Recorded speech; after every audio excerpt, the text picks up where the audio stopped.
Okay, you should be all set. Cool. Hi, everyone. I'm Katie. I'm the director of programming here at Wicked Queer, and I am so excited to bring you our Real Queer Doc Short program. I helped curate this program, and this is the first year I had a hand in helping curate this program. And we got most of the filmmakers from the program here, so I am super excited to ask all the burning questions that I have. I just told them I rewatched all the shorts today, so they are fresh in my mind. And I have a bunch of questions to ask you guys, and super excited that we have people all around the world, from Canada, from Italy, who are in Australia, around the US. So it's a wide range of people, and really excited that we're able to bring everybody here today. So I'm just going to go around and start just asking beginning questions, and then we'll kind of get more into stuff. So if we want to start with Jordana, do you want to just talk about the inspiration for your doc? Yeah, sure. So I was inspired to make this when I was walking down the street and listening to ABBA, which had kind of been Love ruined. ABBA. Yes, Cool. uh, been ruined by the relationship and the associations I had that the movie is about. And I realized, hey, I can listen to ABBA again and I feel good. And I was like, okay, I guess we'll make a movie about that. Awesome. And how did you decide to pick the visuals along with the people that you had used within the film? A lot of it was kind of winging it and seeing what worked. This movie wasn't super planned out. I was really trying to experiment with what felt right to me, and whatever resonated, keep pushing on that. Awesome. And how did you feel like with the end product not, I guess, maybe having a full vision in mind of what you wanted to make? How did you feel like the end product came out? I'm really proud of it. I'm very happy. It's the first movie I've made that I'm like, wow, this was actually pretty good. I actually feel chills when I watch it. And yeah, it's a really good feeling to know that your movie at least emotionally impacts you, and to see it go through the festival circuit and have it impact other people has been a real honor. That's awesome. I mean, the fuck you sentiment, like a lot of people within the community, I think it does resonate, and it's amazing that you've been in festivals and people, it really speaks to people, and I think that's particularly why I liked it. It's why a reason why I chose it. Um, Cyan, so let's talk about your film. How did the visuals were amazing and really cool how you put them together with the split screens and stuff. How did that come about with the letters slash, voiceover you did? Yeah, thanks. This was my graduation project here in the Netherlands, and it was at an art school. So actually, the end format was in an exhibition format. So the split screens were actually designed from the beginning for the exhibition experience. So it was intended for three separate screen installation. So that's where it began. And with also my design background, it actually just initiated the way of approaching for myself to filmmaking, in the sense that like when I have the script, I come with collecting all this different data or footages and then start designing in a way. So yeah, that was my way of working to this film. And yeah. I would love to see this as an installation. It completely translates to watching it on the screen. So were these how real or fictional were the letters that you were using as far as the VO underneath? Yeah, so for this, I really want to keep it a secret. Like, I don't want Okay. to tell like how much of it was a fiction and how much of it was my own experience. But of course, I uh, attended to a lot of references while working on this film. And of course, like a part of it isn't my own lived experience, it is somebody else's. So Mhm. I think that's how this can resonate.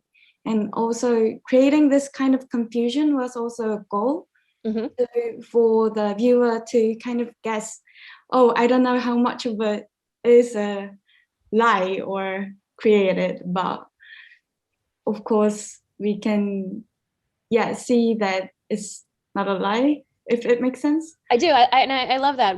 I just had a previous Q&A with a filmmaker, and the ending was a little bit open-ended, and he's like, I filmed an actual ending and didn't like it and kept it that way because I want the audience having, guessing about some stuff. And I think that's exactly, for your project, there's a lot of trying to guess, but really, really loved all the visuals that you chose with everything. And it was just super dynamic to continue to watch it.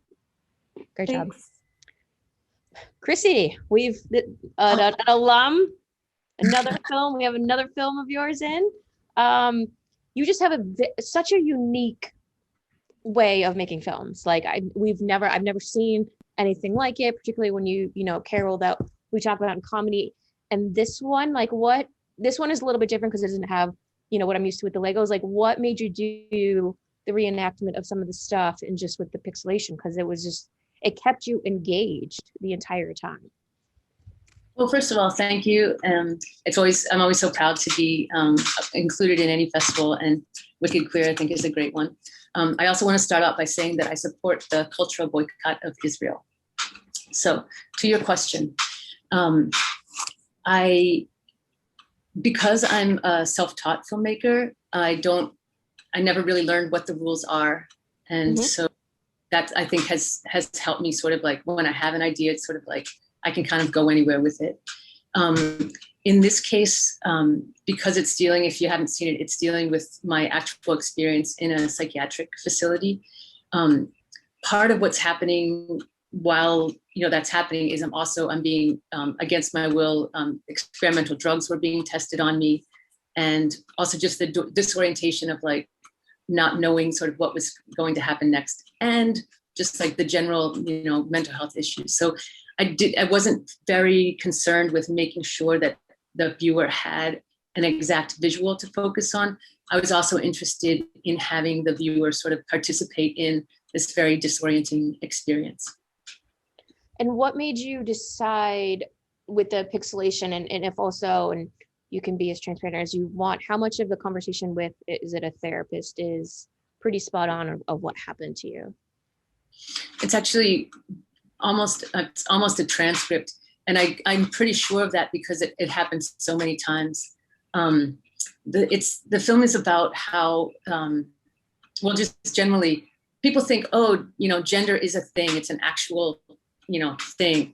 But in this film, I'm trying to sort of show that this idea of concept of gender is actually created by and enforced by the state for very specific reasons. And in the case of my experience, because I'm somewhere between what the medical establishment had decided was how a woman should present, and what this establishment had decided that a man should present. Because I was between those, then that became a pathology that made me enter this sort of, almost carceral situation. Did you ask why I chose pixels? I did. I'm just curious about the pixelation of it. Well, I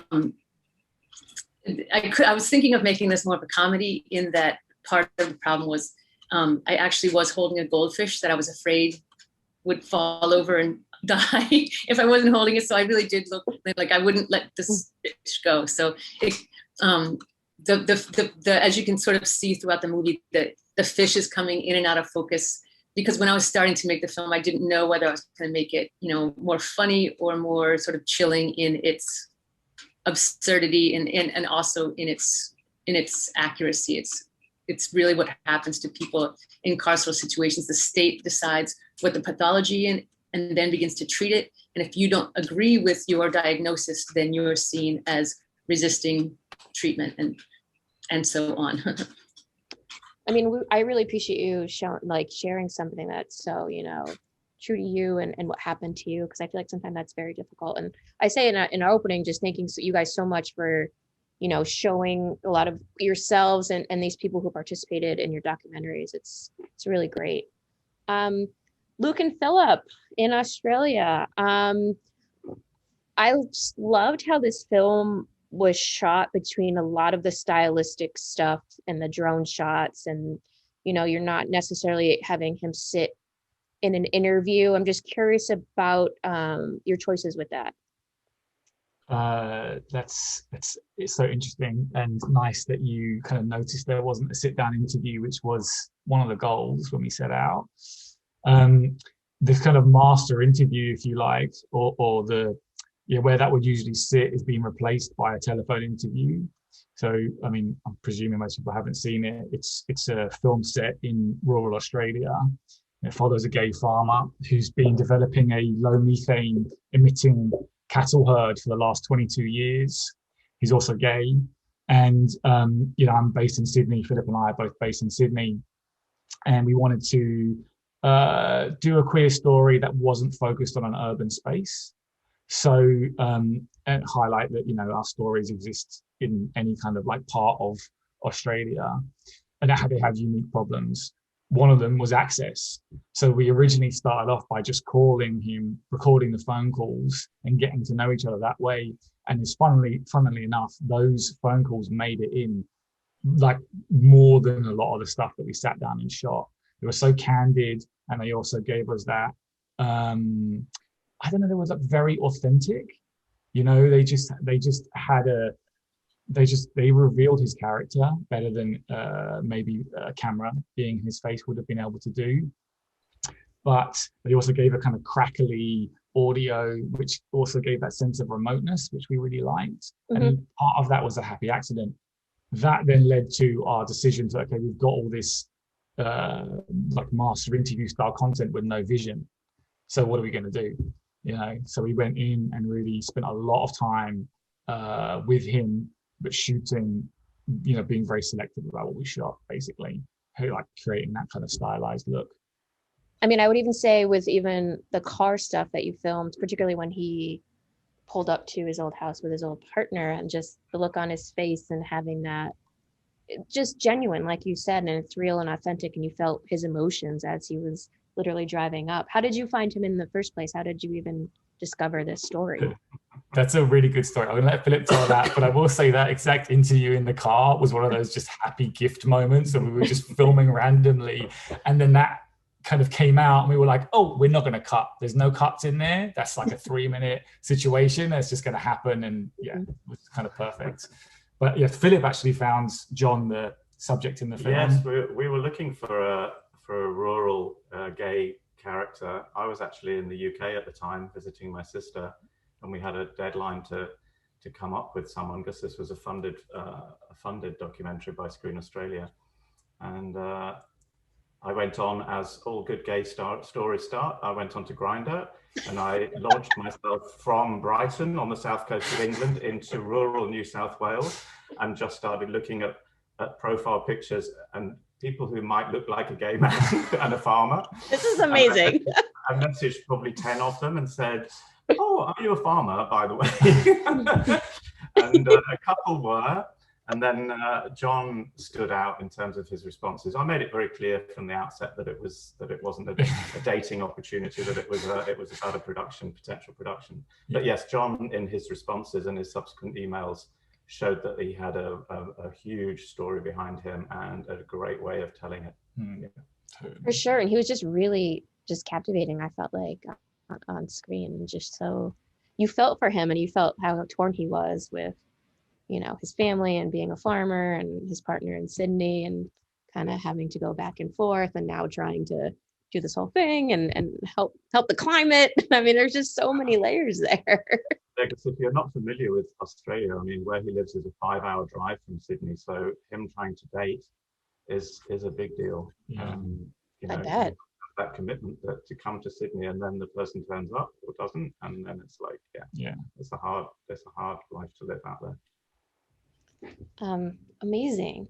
So Amy, let's go to you. I think what struck me the most is the beginning of the documentary, when your son talks about wanting to be Superman, and I just thought that was such a great opening to the film. So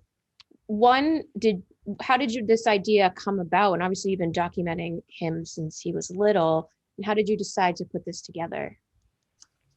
Well, Wishes is a kind of longitudinal film over a decade of my son's birthdays, and you can really see him find his identity and figure out who he is. And of course, when I started, I had no idea. He didn't have the language to say that he was trans, and we weren't trying to put labels on him. It was really just over time of how he showed himself. The beginning. I'm a visual artist originally, and so I used to make more video installation style art. And so I also just always had my camera around, documenting my family more as home movies. And the beginning with Adam in the superhero suit really came straight out of who he was as a little kid, because he just donned this Superman outfit and didn't take it off for like 2 years, literally, even like underneath his snowsuit and the whole, daily. It became clear that we really needed to document it and talk about it. And so I filmed him in more of a formal way there in front of a Black background, talking about his feelings and talking about identifying with Superman. That was when he was 5. And then after that, we just, every year had this kind of ritual of breaking out the camera and talking about what he really desired for that year. Always in the same place, in the dining room. The setting is pretty consistent. And as it became more clear that he was trans and wanted to transition, then we became a little bit more planning in having discussions that as he got older. But again, most of them were around the table on his birthday each year. And actually, the last scene in that film is when he's 15. And later that year, he started testosterone, and we decided to collaborate on a feature. So there's a feature we're now working on, which will hopefully come out in 2023, called Adam's Apple. And it essentially will pick up kind of where Wishes ends, around when he's 15. And Wishes was more or less kind of a character intro for Adam's Apple. When we were thinking about collaborating, we started looking back at all this footage, and it became clear that the birthday footage really stood out for showing who he is. And so it was just a fun little thing to assemble, and then it ended up being a great short film. It really was, and it was just so. It's a rarity to be able to see a doc like this and see someone so young and then transition to 15, and we obviously see little snippets of him transitioning, but it was really great and authentic, and I loved how open he was with everything. So I'm super excited that there's going to be a feature now. Thank you. Yeah, and he's a great kid. He's 18 now, in his senior year of high school. So and we've both had a camera, and we've essentially been documenting each other and our kind of family evolution over the last 4 years. That's amazing. So stay tuned. Let me know when it's done. I will. Awesome. All right, Bianca, we'll go to you at 2 a.m. and 2:30 now in Italy. I would love to know, we don't get a lot of intersex stories. So one, I was super excited to get this and do a really good one. So I'm just wondering, how you found this story, because it's so interesting. 4 generations, correct? Yeah. It was just amazing. So I just love to know how you found the story. Well, thank you. For those who haven't seen the short yet, it's biographical. It tells the story of Levi, who's a Jewish rabbi that I met in Los Angeles in his 60s, who was born intersex. And what's even more extraordinary about his story is that he's the fourth generation in his family to be born intersex. So he grew up with his great grandmother, who was intersex and identified as female and had a happy life, and with his grandmother, who identified as male, but spent, couldn't neither transition or just live her life as she wanted to. So I found him, but it's more correct to say that he found me, because I wasn't looking. I could have never imagined to find such a character. So I was just looking for someone. I wanted to do a short about gender identity in general, find a good character that could show verbally and visually the internal journey that each of us goes through. So I just posted online, and because he's the president of a transgender association, he emailed me offering to help me find a character. And so we got to know each other, and he shared his story. Yeah, I was like, okay, dude. So yeah, That's I was awesome. I was very lucky. It was so, just even the backstory with his grandmothers, and it was so interesting. And now, seeing him and seeing that they have a blog and they post online, and seeing him and his wife. So where are they now? Are they living in Los Angeles? Yeah, they are in LA. Yeah.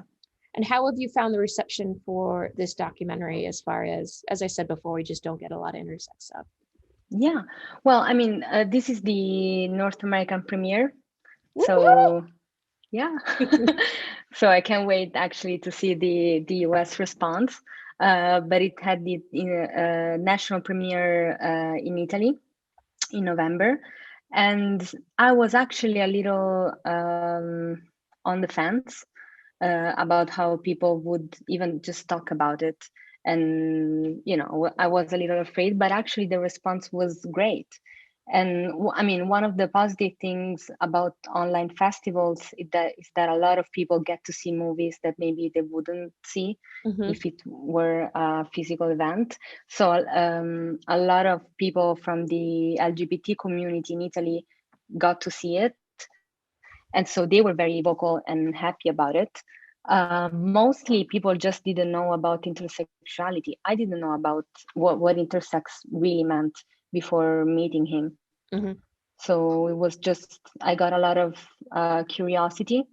But also because the second half of the short talks about his religious views, his relationship with God, and the role that faith had in his journey of, self-acceptance. A lot of people who maybe are not part of the LGBT community or are not particularly sensitive to these topics for biographical or generational reasons were able to feel empathy and to connect with this story through faith, because his message of God is pretty universal. So everyone has had their own struggles, even if they're not about gender identity. And if the religious found that kind of relief in God. So for sure. And I definitely came across Scream. I'm so happy that you submitted this film. Thanks. All right, we'll get to Anique with Pierre. So Gal can translate if that's okay. Cool. So my first question is, particularly with editing the bar scene when Pierre's, as Gabby, and you have him being happy, and then underneath is a lot of the voiceover saying how he doesn't like to drink, and people don't actually see him. I would love to know your thought about doing that. La question, c'est au sujet du montage pour la scène dans le bar où Pierre, en tant que Gabi, est a l'air très heureuse et tout, mais par contre, la voix off parle un peu de sa douleur et de ses sentiments qui sont assez différents. Et Kelly voulait savoir pourquoi ce choix d'avoir ce contraste, un peu comme ça. Je vais répondre en français, puis je préfère que tu vas traduire. En fait, c'est que j'ai fait des entrevues avec Pierre au départ, puis le film devait être surtout des films en entrevue. Et puis finalement, je n'obtenais pas nécessairement ce que je voulais en entrevue. Puis c'est comme c'est-à-dire que je l'avais par petits bouts. Et puis donc j'ai comme décidé de faire une trame narrative. Ça s'est comme imposé parce que en fait, ça s'est imposé dans le processus créatif. Moi, je montais ça seul chez moi, j'essayais des trucs. Puis l'idée m'est venue naturellement avec les entrevues. Je trouvais qu'en entrevue, ça ne rendait pas ce que je voulais, tandis qu'en narration, ça fonctionnait beaucoup plus. Donc, c'est pour ça que j'ai fait ce choix-là. So Annick is saying that at first it was more regular interviews that they were doing with Pierre, and like so having these little bouts of like these moments with him, and that eventually this narrative form kind of imposed itself more naturally from playing around like with editing. Yeah, and it kind of fell into place naturally. And in the film, I wanted to show the difference between the guy Pierre and is a character of Aunt Gabby. So that's why it's such a contrasting. Yeah, and that definitely came across specifically in the bar scene, but just overall, just with the person of Pierre and just, you know, seeing his daily routine of, you know, eating and going to the gym, putting on his backpack, and just the scene in the snow and walking, and then him as Gabby is two completely separate people. And it was just so interesting, particularly when you were in the dressing room and talking, and he seemed a little intoxicated at the end of the night, and you said, you know, this is some of Pierre, and he's like, you know, a little, but so it was just so interesting. And you know, obviously you'd said he had passed away suddenly. So this is obviously a tribute to him. And I think, did he get to see the film or? Yes, he saw it on this world premiere here in Montreal. Mm-hmm. So he had the chance to see it. I'm very glad about that. And he passed away on June. So it was on March 2020 and he passed away on June 2020. And it was really sudden because he has a cancer. We didn't know, and he didn't know he has a cancer, but he just went to the hospital and never go back home again. I mean, at least you have something that you were able to document his life, and that we get to know him as a person, which we've never would have been able to do otherwise. So, you know, obviously, thank you for that. I'll go around and ask one more question for everybody.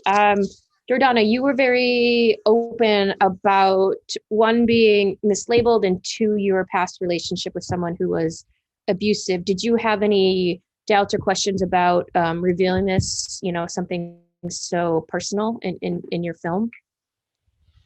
Yeah, I tend to not like sharing a lot of stuff directly about me, or like talk about myself that much, especially when it comes to mental health and gender stuff, which opens things really easily to like invalidating, having myself be re-invalidated.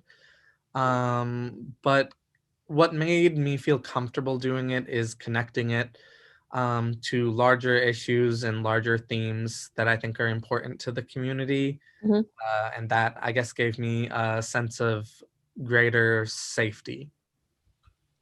That's amazing. And I really appreciate, as I said to Chrissy, being, you know, showing something so personal, but obviously resonates with a lot of people, and so many people are going to see this and be thankful that, you know, you did something like this. So thank you. to Cyan, I have one of our programmers who said, this is an emotional educational look at the coronavirus response through a queer Asian lens. As a queer Asian older sibling living abroad away from my family, this really resonated with me. So obviously it touched, really close to home with people that work at Wicked Queer. Can you, just talk a little bit about maybe some of the response you've heard from people about dealing with the coronavirus, and also, you being abroad and away from your family? Yeah, definitely. I also read the comment on the Instagram as well, and oh yeah, we did our staff pick. Yeah. That's Sheen. Yeah. Mm. Yeah, and also surrounded by a lot of Asian diaspora at the moment.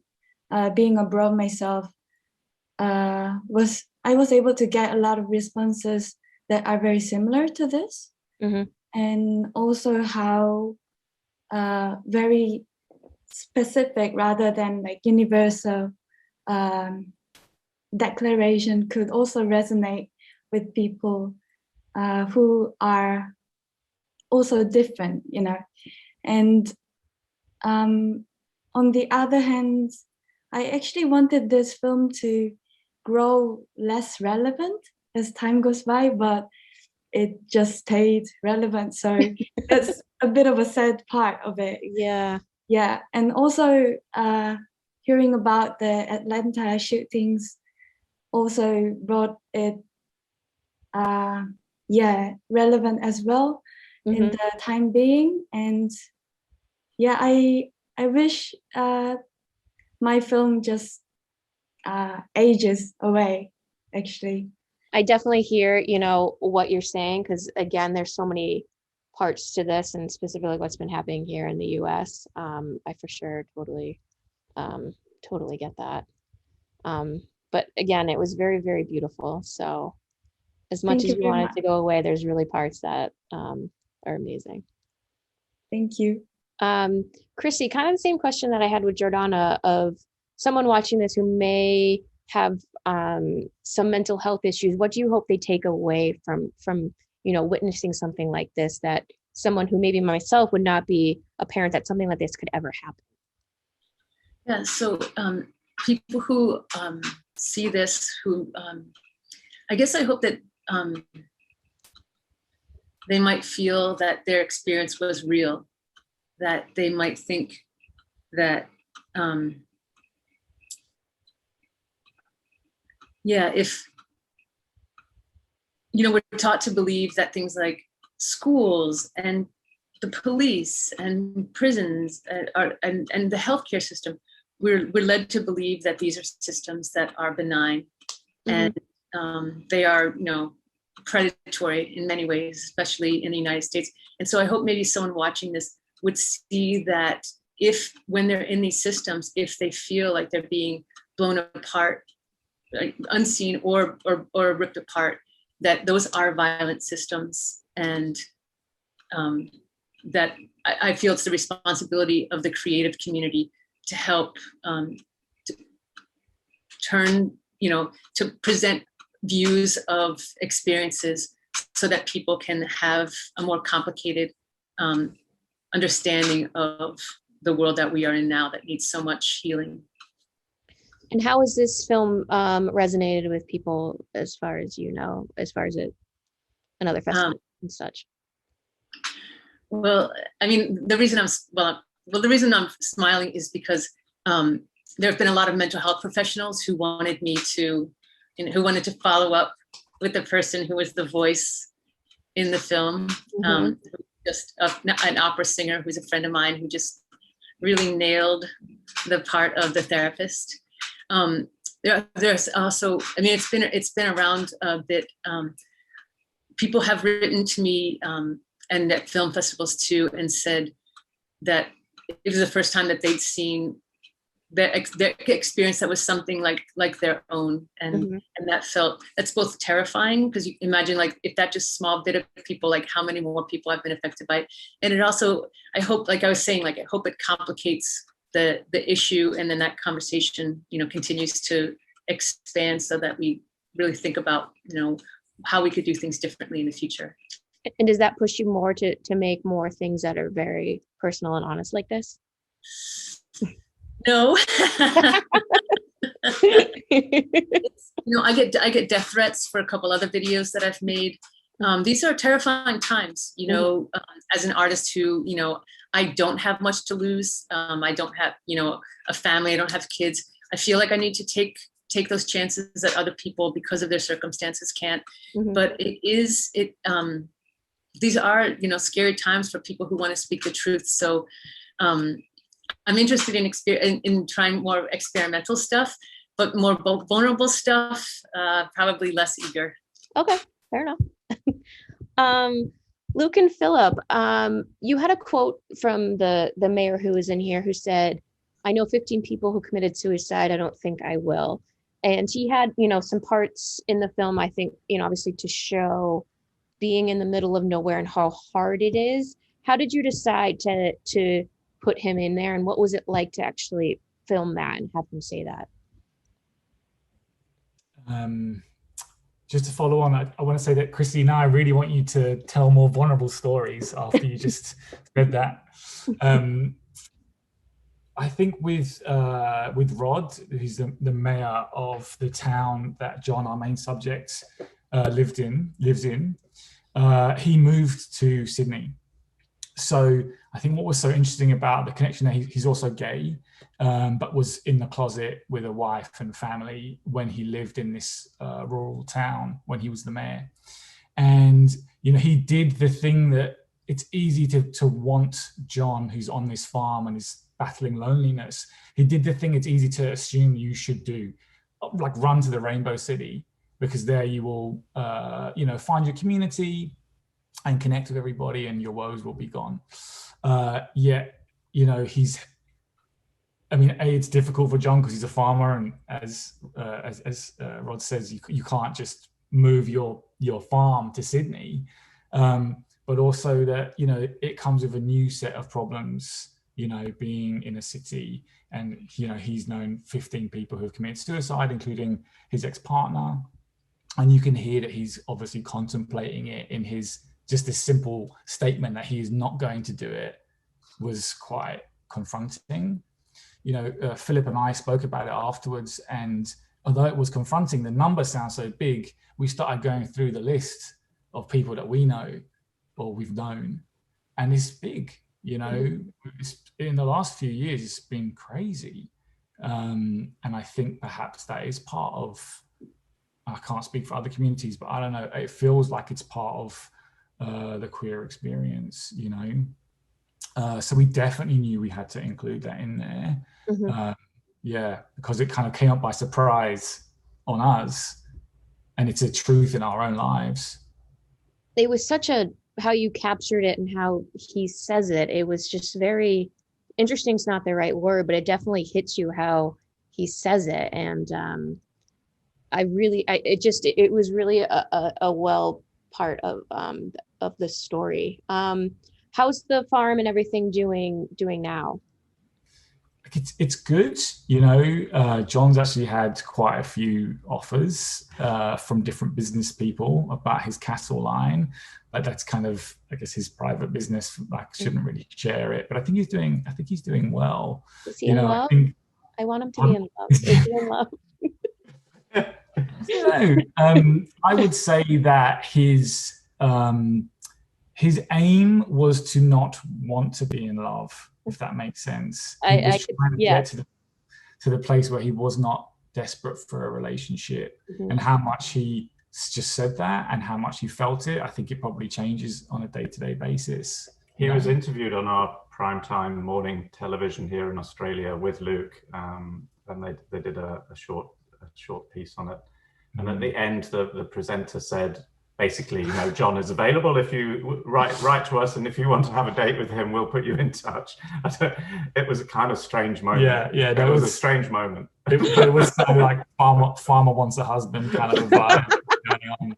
Obviously, we were unleashed into the very commercial non-film festival world, and they had totally different ideas about what was to happen afterwards. That's really funny. But awesome.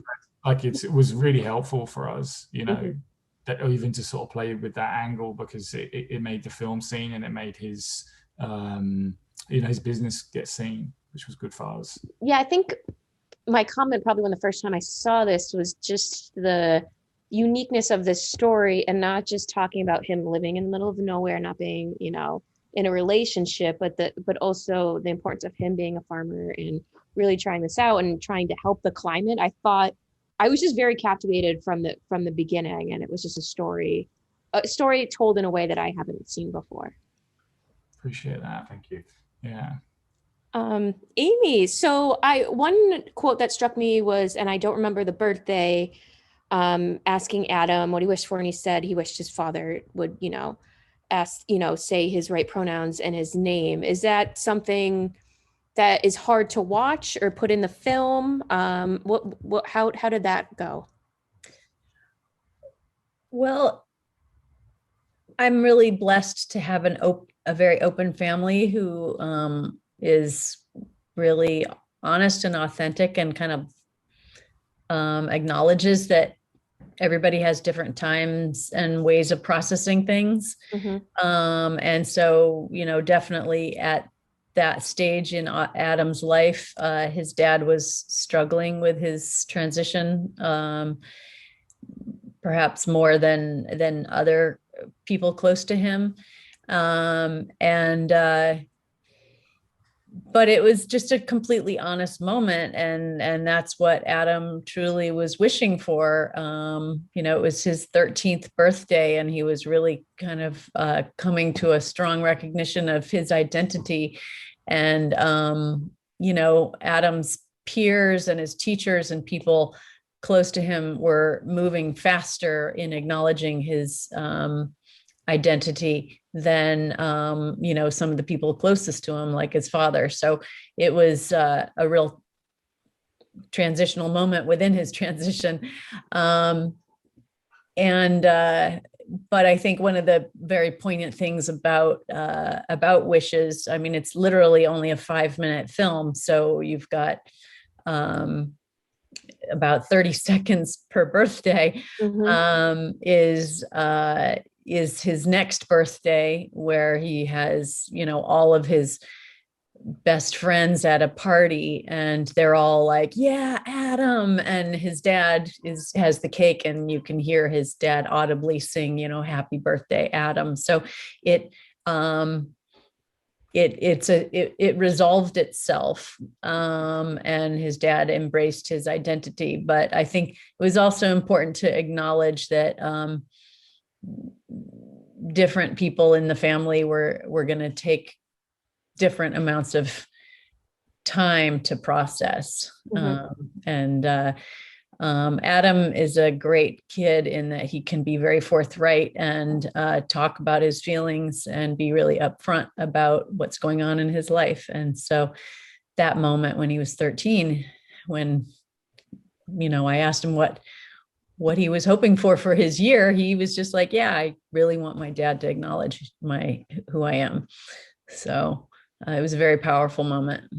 It definitely was a very powerful for us to watch. And I just think it's super amazing, your relationship with him, and that you guys are continuing this, film. And it's great that, 5 minutes to me didn't seem like 5 minutes. Like, I feel like I know Adam, and it was 5 minutes, and you just see these snippets. But I'm so excited that you guys are continuing this journey for us to be able to see. It's super exciting. Thank you.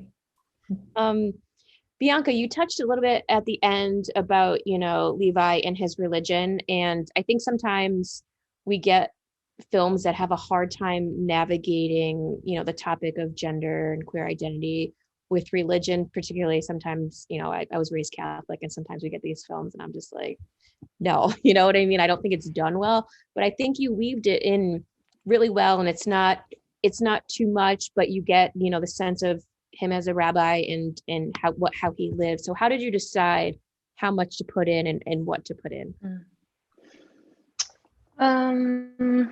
Yeah, I mean, I agree with what you said, because it's very, one of the challenges I think our community faces right now is that we're trying to explain ourselves and be visible and all that, but it's hard to be authentic while also always being, trying to be so public with other people, because every person, I mean, we're all very contradictory as people, not just queer people, every person. And so what I liked about Levi is that he's full of contradictions as a human being, but he's also very articulate, so that helped a lot in showing, rather than inconsistency, I think it shows authenticity as a human being. At least that's what I hope. In his case, with the editing, both with treating the transition and with treating the religious part, the challenge for me was just to try to leave out what I wanted him to say and what I would want the world to understand, and just focus on letting his worldview emerge. And the advantages that was that because he's a rabbi, he's very just good at speaking and sharing what he thinks and spreading his word, so I just tried to listen very closely to what he says. Is there going to be a feature now on Levi and his life? I hope. I hope. Unfortunately, I had to leave LA because of the pandemic. But like the second I'm back, I'm gonna be like knocking on his door with your camera. Hello. Yeah. Yeah, for sure. Awesome.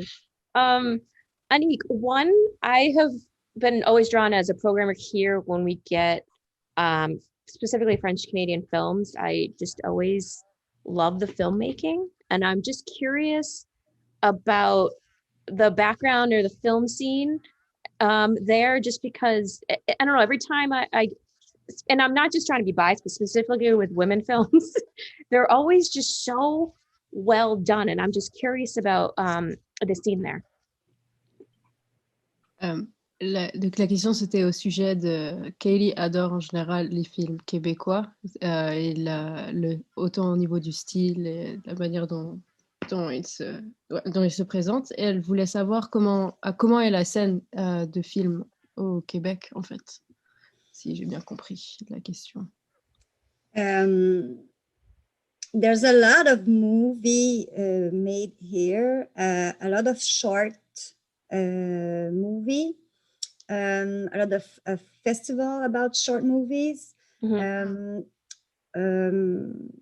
vais continuer en français. C'est sûr que il y a de plus en plus de femmes qui prennent leur place aussi au Québec, dans le sens qu'on s'est souvent dominé par les hommes, donc beaucoup plus de femmes.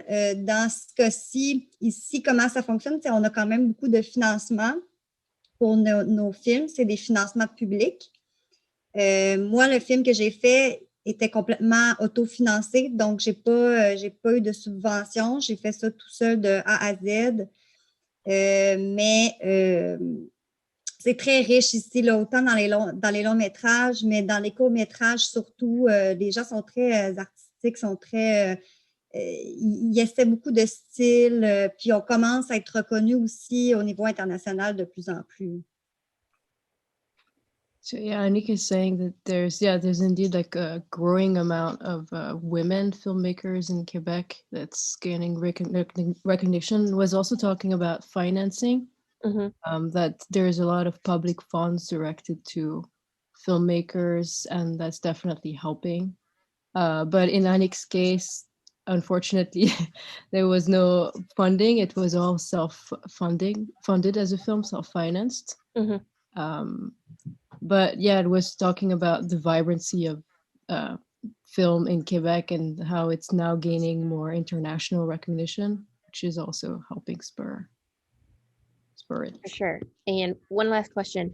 As the same kind of, like I said to Luke and Philip, you didn't really have sit-down interviews with Pierre. It was more, voyeuristic of watching him go through his life, and then a lot at the bar. What was your decision with that? Because I thought that just came across much more genuine.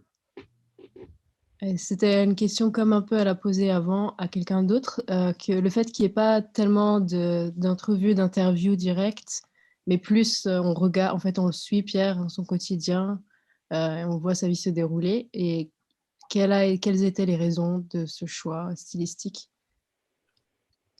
Ben, comme je l'ai dit plus tôt, c'est pas quelque chose que j'ai choisi au départ. C'est quelque chose qui s'est développé en le faisant, en faisant mon montage. Puis je trouvais que c'était le style qui collait le plus aussi à l'histoire. C'était la meilleure façon d'aller chercher, d'exprimer vraiment les raisons pour lesquelles il fait ce métier-là, puis ce qui l'a amené à faire ça. Donc, c'est ça, c'était pas quelque chose qui était prévu, mais c'est venu comme tout seul. Il y avait aussi la chanson dans le milieu du film. Cette chanson-là, je l'avais dans la tête tout le long du tournage, fait que je savais qu'elle allait prendre une grande partie. Puis ensuite, c'est comme la chanson s'est mise dans le centre du film. Puis après ça, en faisant le reste, j'ai fait non, c'est sûr que c'est la narration. Je vais aller choisir les bouts que je veux tout en respectant ce qu'il m'a dit. Puis c'est ça qui a fait le film. So, as like Annick was explaining before, that initially it started as more formal, like sitting interviews with Pierre, and that eventually, like through editing, it made more sense to tell his particular story, to have this more, this like following him around. Mhm. And Annick was also talking about the song, which was in French, and it was not translated, I think, so I don't know how much that's gonna speak to everyone, but it was kind of talking about the circus and like kind of that environment of performance. Okay. But that song was really central to kind of as a central piece to articulate the rest of the film in a narrative way around it. I hope I didn't miss. And Annick, j'espère que j'ai à peu près. Oui, c'est bien. It's okay. Yeah. Awesome. So thank you guys so much. This is my first time help curating this section. It's been absolutely amazing. I'm so happy that, you know, all of you from all around the world were able to join. If you guys haven't watched your program, definitely sit down. You guys have the month. If you guys have any questions, you need any recommendations, you guys all have my email. If you have any other films in the future, I'm looking at you, Amy, send it to me. We love having alumni, as Chrissy can attest to. So, I really appreciate this, and we're so thankful to have you guys here for Wicked Queer. Thank you. Thank you very much. Thank you. Thank you, Gail, for Thank you. translating. I look forward to seeing everyone's films. Yes, too. yes. Thank you, guys, and get some sleep if it's the middle of the night or morning. Have some coffee. Oh, I have one question though. For the conversation recorded, is it going to be published on your website? It will be published at the end of your shorts program, so people can watch it. And if you want a copy or anything, let me know, and I can totally send it your way. All right, thanks. No problem. Thank you guys so much. All right. Thank you. Bye-bye. Bye, everyone. Bye. Bye, guys. Bye. Yeah. Thank you, Diane.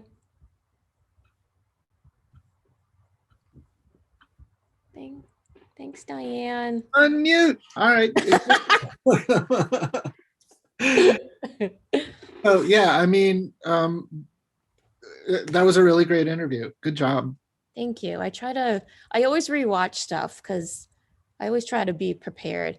Because one of my films was in a film festival this weekend, and they did a Q&A, and it was very apparent. It was just generic questions, you know what I mean, that you could ask anybody. So I like to know why people choose the film. You know what I mean?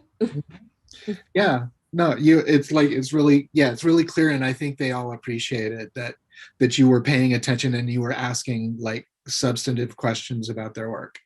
Thank you. Yeah. So I'm going to stop the recording now.